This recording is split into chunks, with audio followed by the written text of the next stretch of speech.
The DEI dud that kicked this entire craze off this year, Suicide Squad Kill the Justice League, well, it is ending the year with a similarly large dud, because you take a look at this, right? Because we're heading into all of the pre-Black Friday deals. I guess that's what's going on over on the Epic Games Store. But if you were one of those, I doubt there's anybody listening to this that was silly enough to have dropped $100 on this piece of garbage back in February. Like, the writing was on the wall. We just didn't realize how much of the writing was actually done on like a bathroom stall wall. Like, it's terrible, right? Like, outside of the Sweet Baby Inc. inclusion, and this truly does reinforce that Sweet Baby Inc. It's so much more than just simply blackfacing your favorite characters. They're really bad at their jobs. They're supposed to be narrative consultants, but bro, every time that they get within walking distance of a script, it immediately wilts on the vine. They're atrocious at their jobs, and that's the biggest reason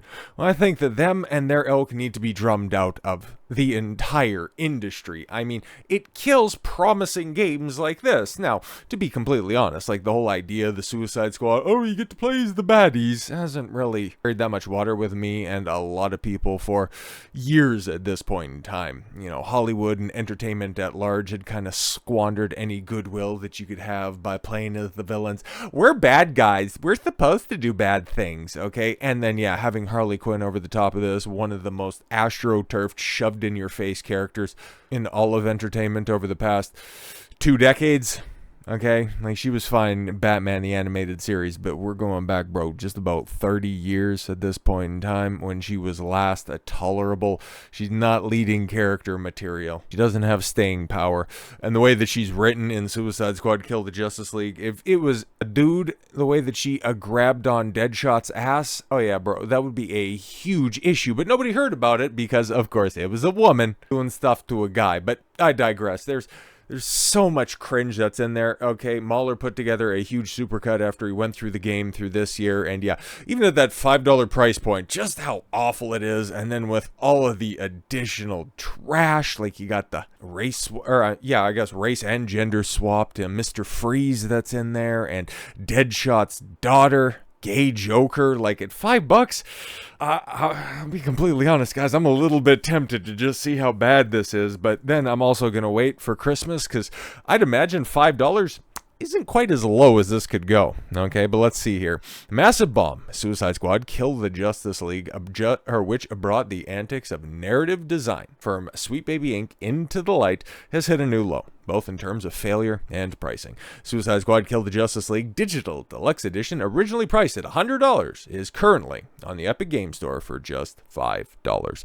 Send the beloved Rocksteady Arkhamverse, which, yeah, okay, I'm waiting for the Game Awards to come around for Rocksteady to announce, hey guys, we're going to be remaking Arkham Asylum. I bet that's going to be fantastic. The same narrative team, the same story team, all of those writers that brought you this piece of shit are going to be working on a remake. I bet you dozens of people are waiting, frothing at the mouth to check this out. But yes, it lost Warner Brothers an estimated $200 million, caused mass layoffs at Rocksteady.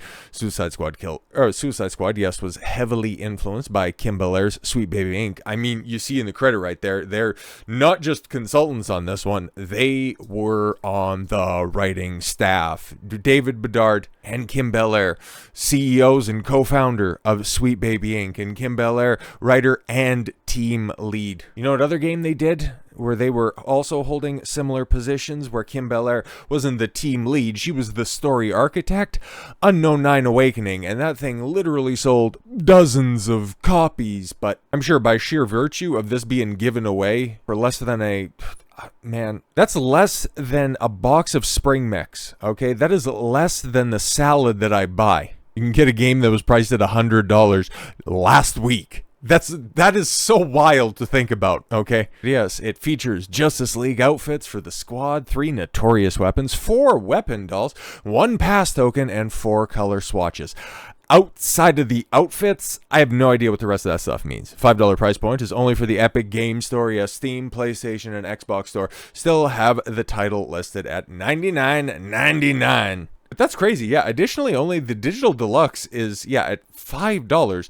The base version of the game is still listed at $70. And well, it would be fun to pull up the Steam numbers to see if this, ended up doing anything for the game. But as that sale is only on Epic Games Store, it doesn't really have much crossover. And because Epic Games doesn't have any reviews to check out, all you can see is just a little star rating on that one. And they only give it a 3.8. And when you got that 5-point rating scale, it's kind of like Amazon. As you know, it's like if you shop on the site, you kind of know you're a little bit trepidatious. If anything is like a low 4, if it's a 3, it's a complete pass because you probably already know it's a Chinese knockoff. But yeah, you don't really, if you're aware of the review system, you don't really trust anything that's below a 4.5. So yeah, a 3.8, bro, that is absolutely far and away gone. If you're dropping that $5, that shit is for meme potentiality only. You're not looking to have a fun time, which is exactly what you're gonna get. But apparently there are some brainwashed idiots that are out over here. Okay, they're out here, and I got the Steam shit pulled up. Okay, we got the digital deluxe edition. Okay, boys, here we are out here,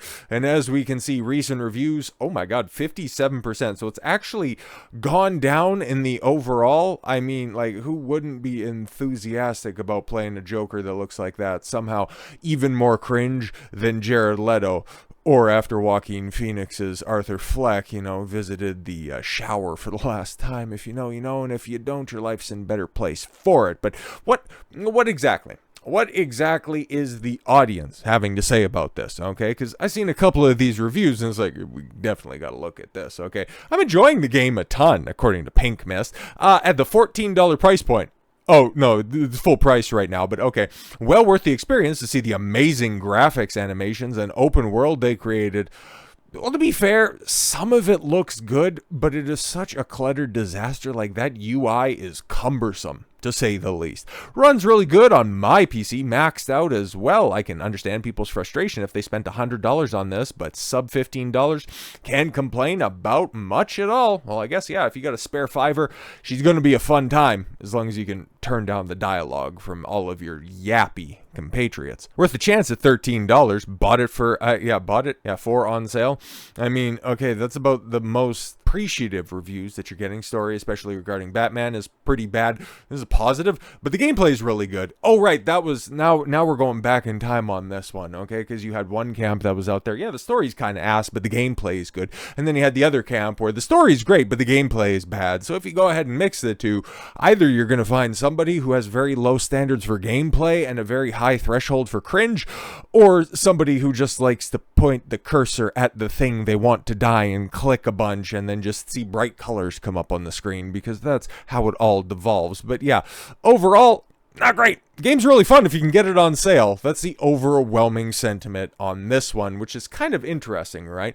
And because this was the dud to start the ball rolling this year, but one game that definitely ended up leading the charge when it comes to gamer revolt for a different reason. At least the way that Suicide Squad Kill the Justice League was marketed by the people deriding it as it was a big woke disaster. No. It was the gameplay that was trash. It was the story that was somehow even worse. And just the overall monetization practices, it just made it an incredibly detestable product. So yes, if you take a look down a couple of levels, Star Wars Outlaws is very analogous to Suicide Squad Kill the Justice League, because don't get it twisted, guys, okay? This game is busted 7 ways from Sunday. Another supercut that went out from Mahler, and I think Rags was on it, and Metal, and even Star Wars Theory. They played through the game, so you got a multitude of perspectives on a multitude of different platforms. Mahler played it on PS5. Rags Theory were on PC, so yeah, you got a pretty decent cross section of where the most players were going to be experiencing this, because it's so much more than simply playing something this buggy, busted, and atrocious. It really is an experience. Okay, falling through the floor, or you're just simply walking into a cantina. How do you even properly describe that? You do that by saying that this right here is one of the biggest travesties in gaming of 2024, a year festooned with them. And this is the day that we've been waiting for quite a long time if you've been following this game, because it was announced about a month ago. Crazy how quickly this year has progressed, but now we've arrived November 21st, a launch day for Star Wars Outlaws, and the game is here, and they already just skipped right ahead to give you a discount because they know it's probably not going to be that popular, because you can even see from the reviews right now, really not hitting all that hard. Mixed on Steam is a death sentence. If a 3-point something on a 5-point scale for other online retailers is bad news, yeah, mixed on Steam is a hard pass, even if is a 25% discount for every edition. Okay, like this isn't just the specific Ultimate Edition thing, which, as you can see, having to shell out Canadian dollars, even, a 25% discount, you still got to crap out $127 for digital assets, you can go straight to hell. But it's funny to take a look at some of the reviews on this one, and bro, I mean, the cope is real. Okay, I thought Steam required developers to clearly outline the differences between standard, gold, and ultimate editions on the store page. This is somehow a positive review for this game. Unfortunately, I had to dig around online to figure out what each pack includes for those in the same boat. Here's what I found. It's like that made your experience better somehow, I guess.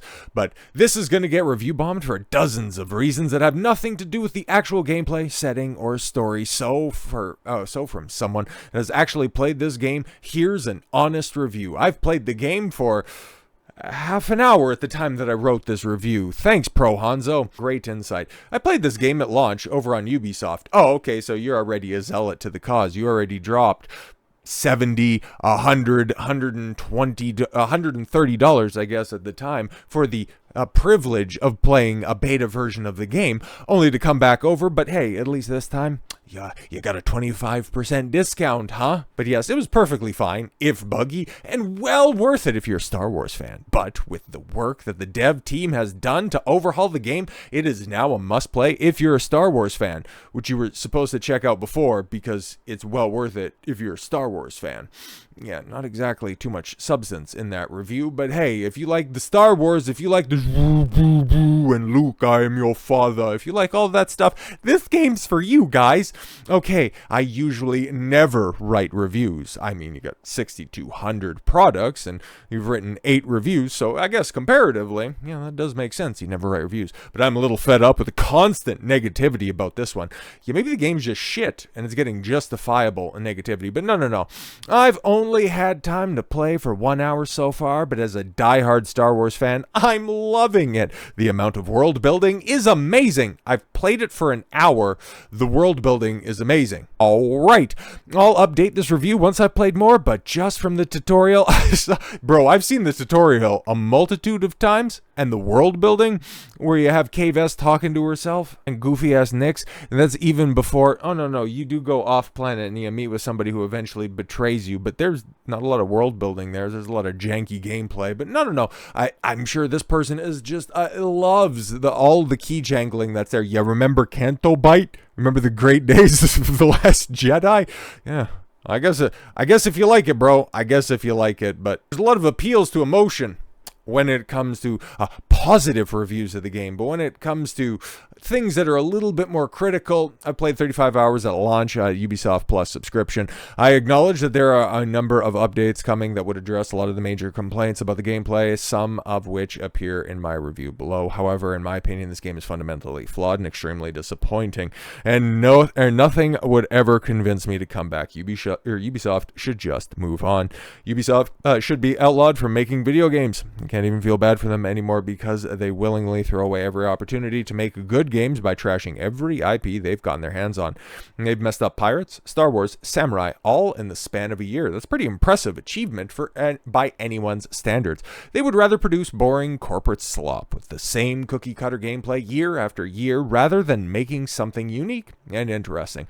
Who could have ever predicted that plugging your ears and ignoring your customer base would result in poor sales? I mean, we don't know that for sure. It's not like we could take a look at the Steam numbers or anything like that and figure it out, or as the previous reviewer stated, Yoko Taro Tutu, okay, and thank you M Trilopi, for providing a very succinct breakdown of how Ubisoft have tanked themselves as a company this year, but as pointing out that, yeah, there was a big update, because on top of this game being released November 21st, we were informed that a big 1.4 patch was going to be released on the day, and it was going to fix so many problems, and I seen what they were fixing, and bro, it's hilarious. Okay, Star Wars Outlaws patch cuts stealth objectives. The what? You were saying you were going to fix that stuff. No, they just got rid of it. Okay, so you made the game even less functional than before, and you somehow called that a patch. Cool. Improves AI and more in a huge title update 1.4. Ubisoft released a huge and highly anticipated title update 1.4 for Star Wars Outlaws on PlayStation 5, Xbox Series X and S, and PC, which perhaps most notably cuts stealth requirements from almost the entire game. And yeah, there were a couple of reviews that have been touting this game's stealth mechanic as being really awesome and super great, and now you don't even need to do it. Remember all of those clips that were going around at the time of release for this game where you just duck in high grass and yeah, all the stormtroopers would just go, "Where'd you go? Where'd you go? Where'd you go?" But now, don't even worry about it. It's not a bug, it's a feature. If you want to breeze through this easy game already, you can go ahead, because we just got rid of anything that could be possibly perceived as being annoying. Remember when Ubisoft were like kings of stealth, back in the day when they used to do Splinter Cell? Longer those days. Now, hell, if it doesn't work, instead of fixing it, fuck it, we could just get rid of that entire gimmick. And has it worked over at Steam? Has the 25% discount worked over there on Steam? I mean, I'll just refresh it for posterity's sake, but taking a look at the early numbers, 700 people checking this bitch out on release date. It is dead as a doornail. This is going to be Ubisoft's biggest flop of the year, only ensured by the fact that Assassin's Creed Shadows got pushed off to early 2025. What a disaster, but a well-deserved one. So with all that said, thank you all very much for the gift of your time. I've been Don Consuelo, and I want you to follow your gut and get after it. Take care, everyone.